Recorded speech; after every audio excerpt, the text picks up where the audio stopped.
피부고민연구소의 라니마우스입니다. 이전 제 비타민 A 영상에도 여전히 댓글로 가장 좋은 거 하나만 골라달라 이런 질문이 많으셔서 제가 오늘 그것에 대한 대답을 드리려고 합니다. 비타민 A가 좋다고는 쓰는데 이게 너무 까다로운 성질이라 눈치를 살펴야 되고, 그럼에도 하나 골라서 썼을 때 이게 내 피부에 맞는다는 보장도 없고, 너무 많은 단계의 제품들이 있으니까 선택하기도 어렵고, 계속 또 신제품들은 나오고 있고, 이것을 어떻게 할 것인가, 저의 달라진 견해와 앞으로의 비타민 A를 사용하는 스킨케어 계획에 대해서도 말씀드리도록 하겠습니다. 일단 좋은 것 하나만 골라달라, 이건 굉장히 어려운 문제예요. 제가 직접 피부를 보면 제가 골라드릴 수 있을 수도 있습니다. 그러나 댓글로는 나이나 피부 타입, 그리고 이전 스킨케어를 어떻게 했는지 그 배경, 이런 것을 전혀 알 수가 없기 때문에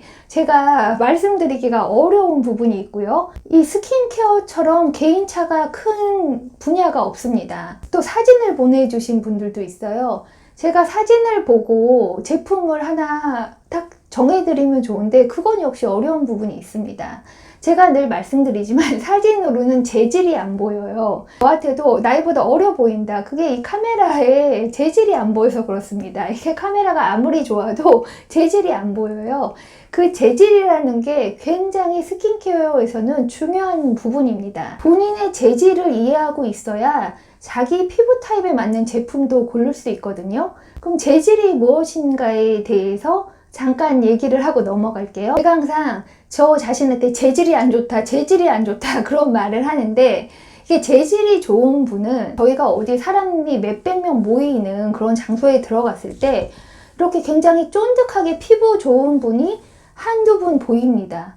그러니까 한 500명 있는 자리에 많으면 한 분 보이는 거예요. 그분이 재질이 좋은 분인 거예요. 그런 분들은 뭐 이 비타민 A, 뭐 트레티노인 이런 거 발라도 피부가 바로바로 재생이 되고 햇빛을 받아도 그렇게 민감하지가 않습니다. 재질이 안 좋은 사람들은 이렇게 멀찍이 보면 굉장히 멀끔해 보이나, 이게 자세히 보면 재질 좋은 사람에 비해서 이 살들이 굉장히 풀어헤쳐져 있어요. 그 재질이 이 스킨케어에 있어서 어떤 제품을 선택하는지 중요한 단서가 되기 때문에 어디 병원이나 관리실에 갔을 때 정말 전문가 선생님들은 그 재질을 정확하게 판단해서 아주 올바른 트리트먼트를 결정해 주실 거라고 봅니다. 저희가 패션에 대해서 하나도 알지 못해도 계속 패션에 관한 자료를 보면 이제 지식이 쌓이잖아요. 그런 것처럼 스킨케어도 지속적인 관심을 가지고 다른 사람이 관리하는 것도 보고 비교해 보다 보면 본인 피부 타입에 맞는 제품과 루틴을 찾아가실 수 있을 거예요. 오늘은 비타민 A에 대해서 굉장히 냉정하게 정리를 해보려고 합니다.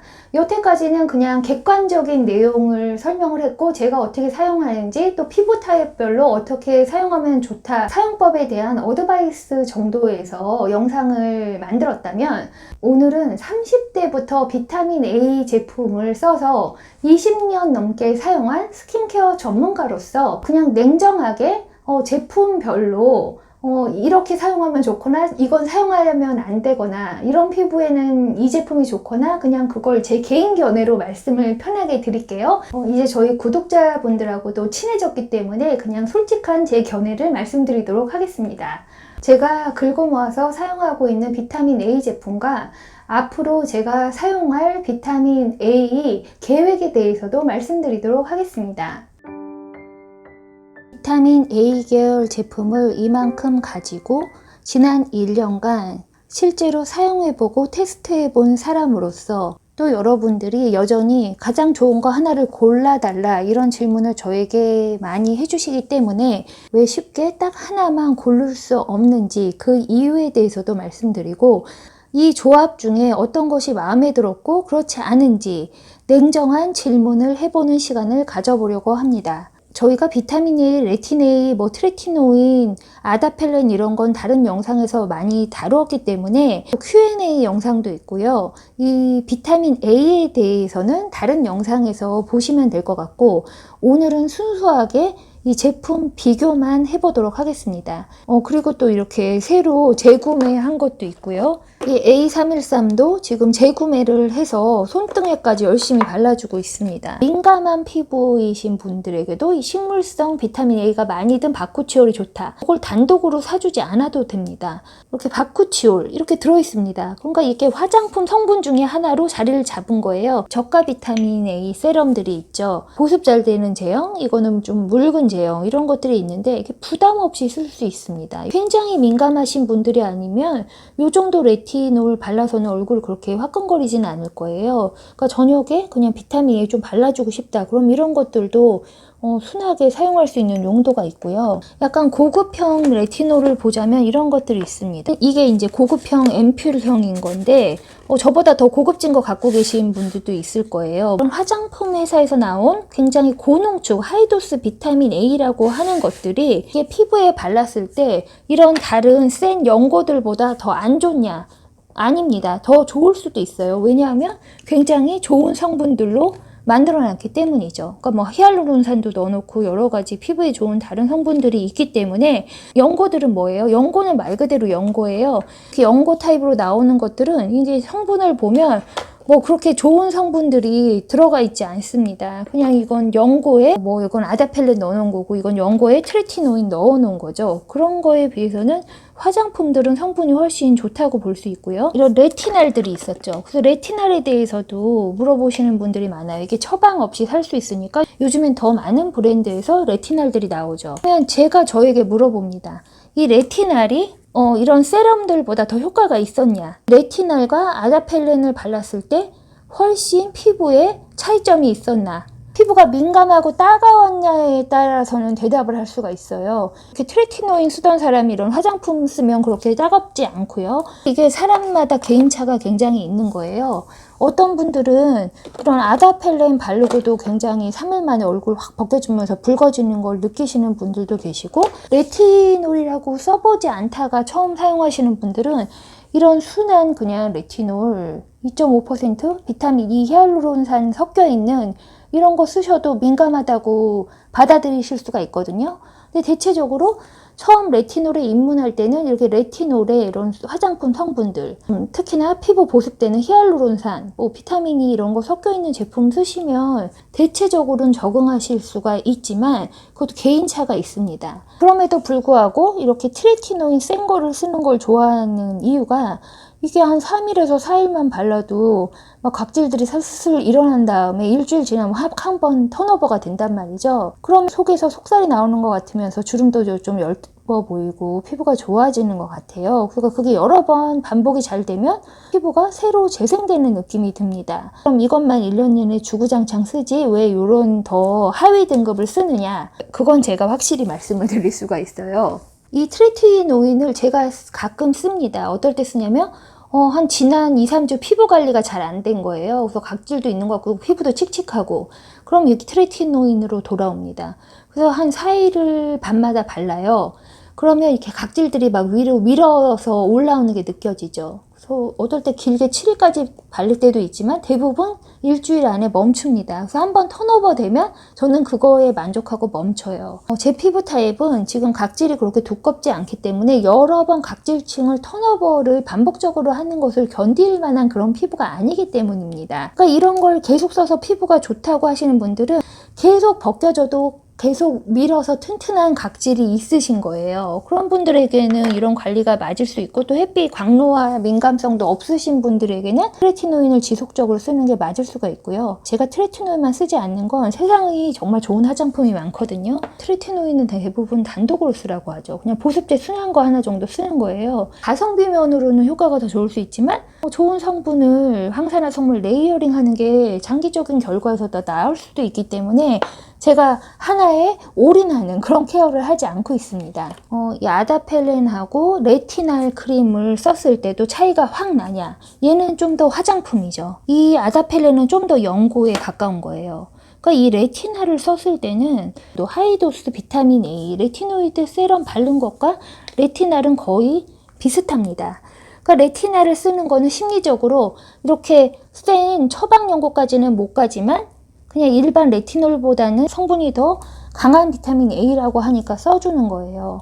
그러니까 이 중에서 제일 제가 재구매를 하지 않는다면 레티날이라고 봅니다. 만약 레티날을 다시 재구매하느니 그냥 아다펠렌을 쓸 것 같아요. 그리고 트레티노인도 지금 가진 걸 다 쓰면 당분간 요거를 다시 처방받지 않을 거거든요. 그 다음에 처방받을 때는 새로 나온 그 트레티노인 회사들이 몇 개가 있어요. 그러니까 큐럴로지 이런 데 주문을 해도 되고, 새 배합을 제가 시도해 볼 거고요. 당분간은 이런 비타민 A 세럼을 바르면서 가끔 피부 디톡스 하고 싶을 때 이 아다펠렌 정도 써줄 수 있을 것 같고요. 또 하나 올해 제가 써서 좋아한 것 중에 하나가 이 A313인데, 이 단독으로 발랐을 때 감촉은 그렇게 썩 좋지가 않아요. 얼굴에는 이렇게 단독으로 바르는 걸 별로 좋아하지 않았고, 이렇게 자기 전에 손등에 문질러 주는데, 더마이의 비타민 A 크림이죠. 여기 바쿠치올도 들었고 레티놀도 소량 들은 순한근과 레티놀 크림인데, 이거와 섞어서 거의 다 썼습니다. 어젯밤에도 바르고 잤어요. 이걸 크림 양을 많이 해서 섞어줍니다. 피부에도 바르고 손등에도 바르고 이 양을 듬뿍 바르고 잤을 때 피부가 약간 리뉴얼 되는 그런 느낌을 느꼈는데, 이걸 저뿐만 아니라 많은 분들이 좋아하셨는지 영상 반응도 괜찮았어요. 비타민 A가 퍼센테이지가 세게 들어있는 거예요. 그러니까 솔직히 이 A313 발랐을 때랑 이 아다펠렌 발랐을 때랑 심지어는 이 트레티노인 발랐을 때, 이 트레티노인을 발랐을 때 차이가 진 것은, 이건 쉽게 얼굴이 각질이 일어나서 턴오버가 된다, 벗겨진다. 그러나 그만큼 피부를 민감하게 한다. 그런 차이가 있고요. 다른 일반 세럼을 썼을 때는 마지막에 이런 레티놀 크림으로 마무리를 해줄 수도 있습니다. 자기 피부를 약간 파악을 해야 돼요. 그래서 피부가 너무 예민한가, 이 비타민 A를 견딜 수 없는데 이게 좋다고 하니까 억지로 바르는 거는 콜레스테롤 막 올라가는데 곰국 먹는 거하고 똑같은 거예요. 자기한테 안 맞는 거는 쓰지 않으면 되는 거죠. 그러니까 스킨케어 세럼 바르기도 귀찮다, 크림 하나 바르고 싶다, 그런 날은 그냥 아다펠렌 살짝 발라주고 건조되면 모이스처라이저 하나 바른 적도 있고요. 제일 좋은 거 하나를 골라드릴 수가 없어요. 제일 비싼 거를 골라드릴 수는 있어요. 그러니까 제가 가진 거 외적으로도 요즘에 새로 나온 비타민 A 굉장히 비싼 크림이나 이런 걸 고를 수는 있지만, 그냥 이게 적당한 가성비 제품, 처방 연고까지 포함해서는 용도별, 피부 타입별로 선택해서 쓰시기 바랍니다. 너무 센 쪽으로 먼저 시작하지는 말라는 것이죠. 비타민 A는 가장 순한 버전부터 시작을 해서 위로 올라가는 것이 좋다. 그것을 하나 말씀드릴 수 있고요. 굳이 임신 계획이 있으신 분들이 피부 좋아지겠다고 A 계열을 바르실 필요는 없다고 봐요. 피부 타입별, 피부 상황별로 제품을 선택하시는 것이 훨씬 안전하고 효과적이라고 말씀드릴 수 있습니다. 에바 내추럴 정도의 저가 화장품이면서 그냥 레티놀 2.5% 정도 들어서 이게 순한 다른 성분들과 섞어놓은 제품을 그냥 부담 없이 바르는 게 사실 마음은 제일 편했고요. 이 트레티노인을 쓸 때는 너무 많은 피부 제약이 있어서 제가 그렇게 썩 좋아하지 않는다는 결론을 내렸어요. 그러니까 일시적으로 너무 필요할 때, 이게 너무 처져 보이고 갑자기 확 늙어 보일 때 이제 그것을 한시적으로 뭐 일주일, 2주일, 한 달 이렇게 바르지만, 제가 이 트레티노인을 뭐 12주를 바른다든지 이거는 거의 저한테는 불가능합니다. 제가 아다펠렌은 좀 더 짧은 시기, 뭐 3일, 4일 이렇게 필요할 때만 사용을 해주고 있어요. 그렇다고 해서 이제 고가의 레티놀 세럼 뭐 10만원, 20만원짜리를 당장 또 구입할 것이냐? 그렇지 않습니다. 계속 신제품이라고 고가의 레티놀 세럼들이 나오는 것을 다 탁탁 받아서 사용할 필요도 없어요. 그냥 비타민 A도 다른 비타민 C나 비타민 B나 뭐 코엔자임 Q10이나 펩타이드처럼 그냥 화장품 성분의 하나로 보고 필요할 때 적절히 다른 제품과 레이어링해서 사용할 수 있는 제품을 사용하는 것이 피부에도 좋고 장기적으로도 좋은 것 같습니다. 몇 퍼센트의 굉장히 피부 리뉴얼 잘 되시는 분들이 이런 트레티노인이나 더 센 성분을 발라도 며칠 바르면 각질들이 스물스물 올라가서 떨어지면서 한번 확 리뉴얼되고, 다시 그 과정을 반복하면서 피부가 얇아지거나 민감해지는 대신 굉장히 막 진짜 속에서 애기 피부 올라오는 것 같은 경험을 하시는 분들도 계실 텐데요. 그런 피부 퍼센테이지가 그렇게 많지는 않다고 보거든요. 그러니까 대부분은 저처럼 이렇게 센 비타민 A 바르고 햇빛 보기 무서워서 이렇게 물놀이 못 가고 굉장히 막 선스크린 이렇게 두껍게 바르고 모자 쓰고 가리고 다니고 올해는 그게 가능했어요. 올해는 이 코로나 때문에 치과 생활을 했기 때문에 제가 상당 부분 많은 비타민 A를 발라주었습니다. 그냥 여름에도 제가 트레티노인 막 발랐어요. 나가서 물놀이 할 것도 아니기 때문에 그렇게 했는데 내년에 이 코로나가 좀 진정이 되면 제가 올해 못 논 만큼 나가서 놀 계획을 세우고 있습니다. 그냥 매일 나갈 거예요. 이 유튜브 채널 어떻게 될지 그때 모르겠습니다. 그 전에 올려놔야 되는 못 올린 영상들 빨리빨리 올리려고 지금 이 성분들 정리를 하고 있는 것이고요. 제가 올해 느낀 게 이 피부의 안티에이징이 뭐 비타민 A를 막 바르고 막 MTS 니를 찌르고 저는 어디 가서 병원 관리는 안 했지만 더 좋은 막 새로 나온 기계 쏘고 이러신 분들도 계실 텐데 그런다고 이 피부가 막 100% 좋아지냐 50살이 30살 되냐 그렇지 않습니다. 저희가 막 바르고 기분 좋게 나가서 이렇게 사람들 만나고 막 놀러 다니고 여행 가고 했으면 훨씬 안티에이징에 도움이 됐을 거라고 보는데요. 정말 어렵게 하루하루 버티면서 이렇게 나이가 확 꺾어지는 것을 이렇게 붙잡고 있으려니까 이렇게 인위적인 비타민 A들을 사용하면서 이제 관리를 해준 것이고요. 그러면 밖으로 막 뛰쳐나갔을 때 쓸 수 있는 비타민 A가 무엇이 있느냐? 바이오 레티놀에 대한 영상을 업로드를 했어요. 천연 유래 물질로 합성 레티놀에 유사하게 피부 효과를 내도록 만들어 놓은 것입니다. 그것은 바이오 레티놀 편에 자세히 설명이 되어 있으니까 보시고요. 지금 제가 몇몇 바이오 레티놀 제품들을 구매하거나 또 자세히 눈여겨보고 있는 것들이 있어요. 그래서 내년에 제가 물놀이를 많이 하거나 야외 활동 많이 하고 땀을 흘리고 햇빛을 쐬고 다닐 때는 바이오 레티놀을 트레티노인 대신 사용하면서 지내려고 합니다. 트레티노인이나 아다펠린의 장점은 가성비예요. 그게 막 10만원, 20만원, 30만원짜리 세럼이 아니잖아요. 그런데 그런 비싼 세럼을 바른 것처럼 피부를 리뉴얼 해주니까 주름 감소 효과를 기대해서 저희가 쓰는 것이고요. 전체적인 1년치 스킨케어로 볼 때는 저희가 가격 좋고 성분 좋은 제품을 피부에 편하게 써주는 것이 분명히 긍정적인 피부 효과를 나타낼 수 있다고 봅니다. 극노화되는 것을 막으면서 레티놀과 바이오 레티놀을 적절히 배합해서 피부도 편하고 안티에이징 할 수 있는 방법을 찾아나가면 좋겠습니다. 합성 레티놀 쪽으로도 지금 기존 저희가 알고 있는 레티네이나 뭐 이런 브랜드 말고 또 새 브랜드들이 나오기 시작했고요. 큐롤로지 이런데 자기 피부 타입에 맞는 트레티노인 처방받을 수 있는 사이트들도 생기고 있어요. 다양한 옵션을 사용할 수 있기 때문에 신형으로 나온 그런 트레티노인도 시도해 보려고 합니다. 제가 어떤 제품 하나를 딱 골라드리면서 이거 바르면 젊어지실 거예요 이렇게 할 수는 없지만 이렇게 한두 개 발라서 이게 뭐 일주일 한 달 안에 주름이 싹 없어지면 얼마나 좋겠어요. 근데 그런 기적은 더 이상 극노화 존에 일어나지 않습니다. 작고 소소한 노력이지만 피부 상황에 맞는 긍정 자극 관리와 긍정 진정 관리를 반복하면서 피부의 효과적인 관리 루틴을 찾아나갈 수 있으면 좋겠습니다. 나니마우스 채널 구독하시고 본인 피부 타입에 맞는 스킨케어 루틴 찾아가시기 바랄게요. 그럼 나니마우스의 다음 스킨케어 루틴에서 만나요.